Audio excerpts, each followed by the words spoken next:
जय मसीह की हिंदी बाइबल स्टडी इस चैनल में आपका स्वागत है।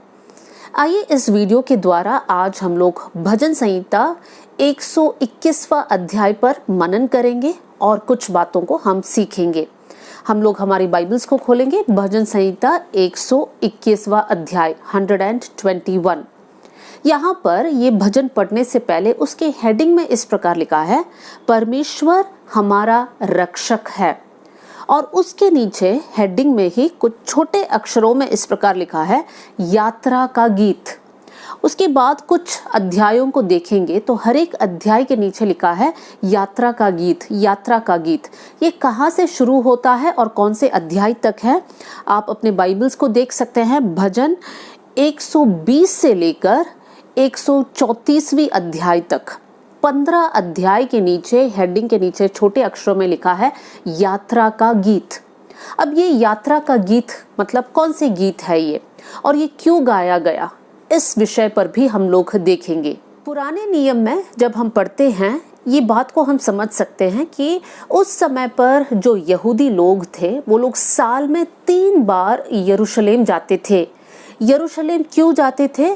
क्योंकि दाऊद का बेटा सोलोमन ने जो मंदिर बनाया था वो यरूशलेम में बनाया था और इसलिए यहूदी लोग साल में 3 बार अपने त्योहार के अनुसार यरूशलेम के मंदिर में जाकर परमेश्वर की आराधना करते थे। यरूशलेम ऐसा एक जगह था जो पहाड़ों के ऊपर बसा हुआ था, इसलिए साल में जब 3 बार वो लोग सफर करते थे आराधना के लिए, तब वो लोग गीतों को गाकर एक दूसरे को हिम्मत देकर प्रोत्साहित कर कर इस यात्रा को वो लोग जारी रखते थे। और जो यात्रा के गीत है वो है भजन 120 से लेकर भजन 134 तक, साम्स 120 से लेकर 134 तक। ये 15 अध्याय में हम लोग पढ़ सकते हैं कि जैसे वो लोग आराधना में जाते थे कि कौन कौन से गीतों को वो लोग गाते थे और कैसे वो लोग परमेश्वर की आराधना, परमेश्वर से प्रार्थना और साथ में एक दूसरे को हिम्मत देते थे। आइए हम लोग कुछ आयतों को देखेंगे। उसकी पहली और दूसरी आयत को हम लोग पढ़ेंगे। यहाँ पर हम इस प्रकार पढ़ते हैं, मैं अपनी आंखें पर्वतों की ओर लगाऊंगा, मुझे सहायता कहाँ से मिलेगी? मुझे सहायता यहोवा की ओर से मिलती है जो आकाश और पृथ्वी का करता है। अब हम इस बात को इमेजिन कर सकते हैं कि एक बड़ी भीड़ के लोग यरूशलेम की ओर सफ़र कर रहे हैं और वो लोग चलते चलते या सफ़र करते करते थक गए होंगे, उनको मदद की ज़रूरत है। बहुत सारी अड़चन है रास्ते में। जिस प्रकार की सड़कों में हम चलते हैं वैसे सड़क उनके नहीं थे। उनके सड़क हमारे जैसे क्लीन और सेफ सड़क नहीं थे और इसलिए इतने सारे अड़चनों का सामना करते समय वो लोग थक जाते हैं, बलहीन हो जाते हैं। तब एक जन यहाँ पर कहता है कि मैं अपनी आंखें पर्वतों की ओर लगाऊंगा। उसके नीचे एक और शब्द दिया हुआ है कि मैं अपनी आंखें पर्वतों की ओर उठाऊंगा। क्या पर्वत मदद करेगी? नहीं, यहाँ पर लिखा है मेरी सहायता कहाँ से आएगी? फिर यहाँ पर लिखा है मुझे सहायता यहोवा की ओर से आती है जो आकाश और पृथ्वी का करता है। अब वो लोग एक दूसरे से ये बात कर रहे हैं कि हम लोगों को मदद की ज़रूरत है। मदद के लिए हम किसके पास जाएंगे? तो वो लोग यहाँ पर कह रहे हैं कि हमारी नज़र को हम परमेश्वर की ओर उठाएंगे, पर्वतों की ओर। मतलब वो लोग पर्वत से प्रार्थना नहीं कर रहे, लेकिन वो लोग इस प्रकार कह रहे हैं कि हमारी आंखें हम ऊंचाइयों की ओर उठाएंगे। हमारा परमेश्वर जो आकाश और पृथ्वी का सृष्टि करता है वो परमेश्वर हमारी मदद करेगा। ये भजन जब हम पढ़ते हैं ये लोग सफ़र कर रहे हैं और इनका मंजिल है यरूशलेम जो एक पहाड़ के ऊपर है।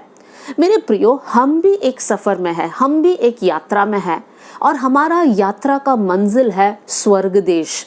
और हम भी जब इस जीवन में यात्रा कर रहे हैं बहुत से वक्त हम लोग थक जाते हैं, बलहीन हो जाते हैं, हम लोग हिम्मत खो बैठते हैं और उस समय पर हम लोग ये भजन को जब पढ़ते हैं ये भजन हमको हिम्मत देता है कि हमारी सहायता कहाँ से आएगा।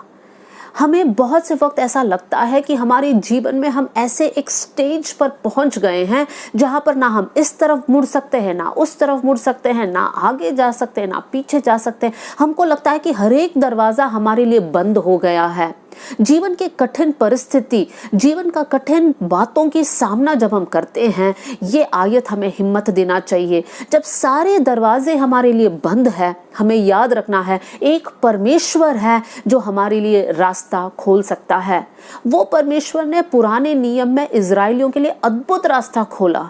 जब वो लोग लाल समुंदर के सामने आके खड़े हैं, वहां पर सामने इतना बड़ा समुंदर है, पीछे जो है मिस्र देश के फिरौन और उनकी सेना है जो इनको पकड़ने के लिए आ रहे हैं। ये इजराइलियों के पास कोई रास्ता दिख नहीं रहा है। उनको लग रहा है कि आज हमारा आखिरी दिन होगा, आज हमारा जीवन समाप्त हो जाएगा, हमको कुछ समझ नहीं आ रहा है कहाँ जाना है। और वहां पर परमेश्वर उस समुंदर के बीच में उनके लिए रास्ता खोलता है। मेरे प्रिय भाई बहनों, आज जीवन में अगर आप ऐसे हैं कि आपको समझ नहीं आ रहा है कि मेरे बच्चों के साथ क्या किया जाए, मेरे परिवार एक टूटापन की अवस्था में है, समझ नहीं आ रहा है कि किस रास्ता में मुझे लेना है और मुझे कोई रास्ता दिख भी नहीं रहा है, तब उस परमेश्वर का नाम लीजिए जो लाल समुंदर में अपने लोगों के लिए रास्ता खोला। हम भी इस जीवन के सफर में हमेशा इस बात को याद रखना है कि हमारी मदद परमेश्वर की ओर से आता है। और हमारा परमेश्वर की विशेषता क्या है, यहाँ पर दूसरी आयत में लिखा है, जो आकाश और पृथ्वी का करता है। सृष्टि करता परमेश्वर जिसने आकाश को बनाया और पूरे पृथ्वी को बनाया। इसका मतलब क्या है, परमेश्वर सर्वशक्तिमान है, सर्व सामर्थी है। परमेश्वर कुछ भी कर सकता है, असंभव परिस्थितियों को संभव कर सकता है। हमारा परमेश्वर का सामर्थ्य यहाँ पर बताया गया है। ऐसा कोई भी परिस्थिति नहीं है जहां पर परमेश्वर काम नहीं कर सकता है। ये आयत जहां पर लिखा है कि हमारी सहायता आकाश और पृथ्वी का कर्ता से आएगा, इस यात्रा के गीत में हम 3 बार पढ़ सकते हैं। तीनों रेफरेंस मैं आपके सामने रखना चाहती हूँ। सबसे पहले है भजन 121 का दूसरी आयत, फिर है भजन 124 का 8वीं आयत और तीसरा है 134 का तीसरी आयत। एक और बार मैं बताना चाहती हूँ, साम्स 121 का 2, साम्स 124 का 8, साम्स 134 का 3। इन तीनों आयत में हम यही देख सकते हैं जहां पर लिखा है कि हमारी सहायता, हमारी मदद परमेश्वर से आएगा। और वो परमेश्वर का गुण ये तीनों आयत में लिखा है कि वो आकाश और पृथ्वी का करता है। मेरे प्रिय भाई बहनों, अपने जीवन की परिस्थितियों को देखकर हिम्मत नहीं हारना, विश्वास से पीछे नहीं हटना, सुसाइड करने के बारे में नहीं सोचना, लेकिन उस परमेश्वर को पुकारिए जो आकाश और पृथ्वी का करता है। वो परमेश्वर इस पृथ्वी के बारे में सब कुछ जानता है।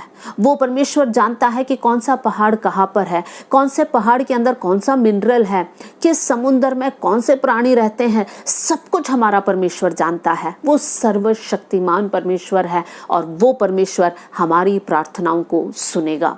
आगे हम देखेंगे उसका तीसरा और चौथी आयत को हम लोग देखेंगे। यहाँ पे लिखा है, वह तेरे पाँव को टलने ना देगा, तेरा रक्षक कभी ना ऊँगेगा। सुन, इज़राइल का रक्षक ना ऊँगेगा और ना सोएगा। यहाँ पर वो लोग इस प्रकार बोल रहे हैं कि तेरे पैर को वो टलने ना देगा, मतलब कहीं ठोकर लगकर गिरने नहीं देगा।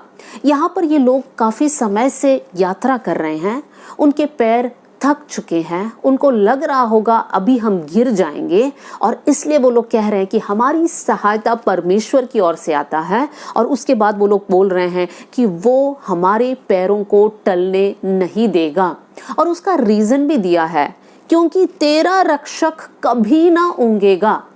इज़राइल का रक्षक, इज़राइल का परमेश्वर कभी झपकी लेता नहीं है, उनको सोने की ज़रूरत नहीं है, और वो परमेश्वर हमारे पैरों में बल देगा। एक आयत आपके सामने मैं रखना चाहती हूँ, भजन संहिता 118 और उसका 13वीं आयत, साम्स 118 वर्स 13। यहाँ पर हम इस प्रकार पढ़ सकते हैं, तूने मुझे बड़ा धक्का तो दे दिया कि मैं गिर पड़ूं, परंतु यहोवा ने मेरी सहायता की। ये भजनकार इस प्रकार कहता है कि उसका दुश्मन जो है उसको धक्का दे दिया ताकि वो गिर जाए, लेकिन परमेश्वर ने उसकी मदद की। मेरे प्रियो, हमारे जीवन में भी शैतान लोगों के द्वारा, परिस्थितियों के द्वारा, किसी न किसी बात के द्वारा हमको धक्का देकर गिराना चाहता है। हमारे विश्वास के जीवन से हमें गिराना चाहता है, हमारे पवित्रताई के जीवन से हमें गिराना चाहता है, हमारे वचन का मनन करने की आदत से हमें गिराना चाहता है। लेकिन मेरे प्रियो, परमेश्वर के नाम को पुकारने वाले लोगों की रक्षा परमेश्वर करता है, वो हमें गिरने नहीं देगा। परमेश्वर की खासियत देख लीजिए, 3री आयत का लास्ट लाइन में लिखा है, तेरा रक्षक कभी ना ऊंगेगा। और फिर लिखा है 4th आयत में, सुन इज़राइल का रक्षक ना ऊंगेगा और ना सोएगा। देखिए, इजरायली लोगों के पास ये विश्वास था, ये हिम्मत था कि हमारा परमेश्वर ऊँगता भी नहीं है, सोता भी नहीं है। मेरे प्रियो, इंसान को सोए बिना वो लोग अपना जीवन जी नहीं पाएंगे। इंसान के लिए नींद बहुत ज़रूरी है। अगर हम लोग नहीं सोएंगे तो अगला दिन हमारे लिए बहुत एक डिस्टर्बिंग दिन बन जाता है। हम लोग कॉन्सेंट्रेट नहीं कर पाते, हम लोग ध्यान से काम नहीं कर पाएंगे। लेकिन परमेश्वर इंसान नहीं है, परमेश्वर को सोने की ज़रूरत नहीं है और परमेश्वर झपकी भी मारता नहीं है। देखिए, परमेश्वर का एक और गुण मैं आपके सामने रखना चाहती हूँ। यशायाह की किताब, उसका 40वां अध्याय और 28वीं आयत।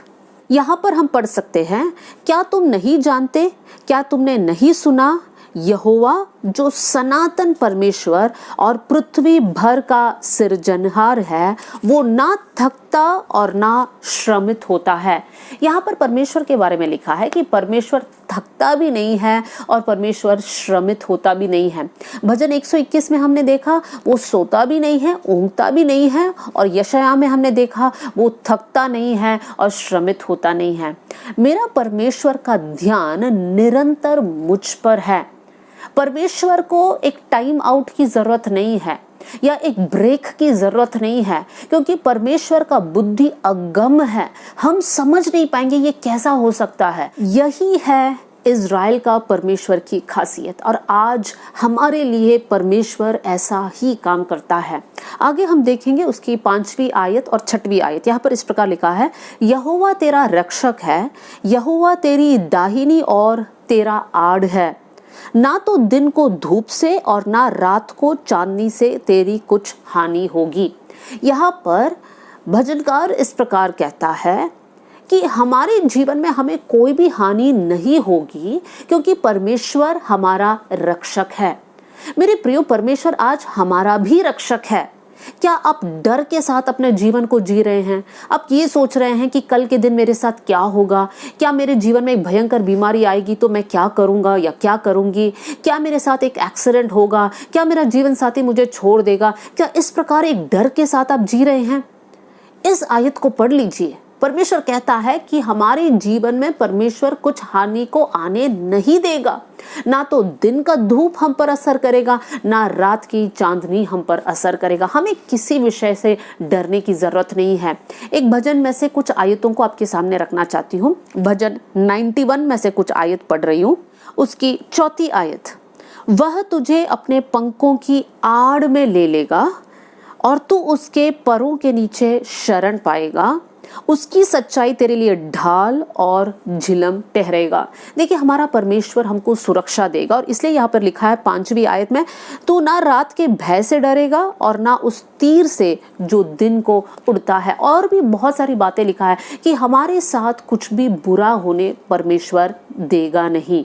एक आयत और भी आपके सामने रखना चाहती हूँ। यशायाह की किताब, इसका 54 अध्याय और 17th वर्स। यशायाह 54 का 17 आपके लिए पढ़ना चाहती हूँ। जितने हथियार तेरी हानि के लिए बनाए जाए, उनमें से कोई सफल ना होगा, और जितने लोग मुद्दई होकर तुझ पर नालिश करे, उन सबों से तू जीत जाएगा। यहोवा के दासों का यही भाग होगा, और वे मेरे ही कारण धर्मी ठहरेंगे। यहोवा की ये वाणी है। परमेश्वर कहता है, जितने हथियार हमारे खिलाफ बनाए गए हैं, उसमें से एक भी हमारे जीवन में सफल नहीं होगा। शैतान हमारे जीवन को देखता है। शैतान जानता है कहाँ पर हम लोग कमजोर है, और वहां पर हमारे गिरने के लिए हमारे लिए जाल बिछाता है। लेकिन मेरे प्रिय भाई बहनों, हमें परमेश्वर के नाम को पुकारना है, परमेश्वर से मदद मांगना है। वो परमेश्वर जो आकाश और पृथ्वी का करता है, वो परमेश्वर जो ना ऊँघता है और ना सोता है, वो परमेश्वर जो हमारा रक्षक है, उनसे हमें प्रार्थना करना है। और वो परमेश्वर शैतानी चाल से, शैतानी हमला से हमें बचा कर रखेगा। आगे हम लोग देखेंगे उसका 7वीं और 8वीं आयत आपके लिए पढ़ना चाहती हूँ। यहोवा सारी विपत्ति से तेरी रक्षा करेगा, वो तेरे प्राण की रक्षा करेगा। परमेश्वर यहाँ पर एक प्रॉमिस करता है। क्या प्रॉमिस करता है? कि परमेश्वर हर एक विपत्ति से रक्षा करेगा और परमेश्वर हमारी प्राण की रक्षा करेगा। मतलब परमेश्वर हमारे शरीर को भी बचाएगा, परमेश्वर हमारी प्राण को भी बचाएगा। मेरे प्रियो, बहुत से वक्त हम लोग जो है डर के साथ जीते, क्या मेरे साथ ये होगा, क्या मेरे साथ वो होगा। लेकिन परमेश्वर का प्रॉमिस है कि परमेश्वर हमारी रक्षा करेगा। हमारा शरीर, मन और आत्मा हर दिन सुबह उठकर हमें कहना है, प्रभु आपके हाथ में हम सौंपते हैं, आप हमारी रक्षा करना, आप हमें चलाना, हमारी मर्जी नहीं प्रभु, लेकिन आपकी मर्जी हमारे जीवन में पूरा होना। इस प्रकार की प्रार्थना करना है। लेकिन मेरे प्रियो, जब ये आयत पढ़ते हैं, बहुत से वक्त एक डाउट भी हमारे अंदर आता है कि कितने लोग जो है प्रभु पर विश्वास करने वाले लोग, कोरोना के कारण उनका डेथ हो गया। कितने प्रभु यीशु मसीह पर विश्वास करने वाले लोगों का किसी और बीमारी के कारण डेथ हो गया। क्यों परमेश्वर ने रक्षा नहीं किया क्या? इस प्रकार का एक सवाल हमारे मन में उठता है। और जब सवाल उठता है तो हमारा विश्वास भी डगमगाता है। लेकिन हमें समझना है, जब परमेश्वर कहता है मैं रक्षा करूंगा, मतलब रक्षा करूंगा। लेकिन एट द सेम टाइम हम लोग अनंत काल के लिए इस पृथ्वी में रहने तो नहीं आए हैं। हमारा अनंत काल का जीवन स्वर्ग राज्य में है।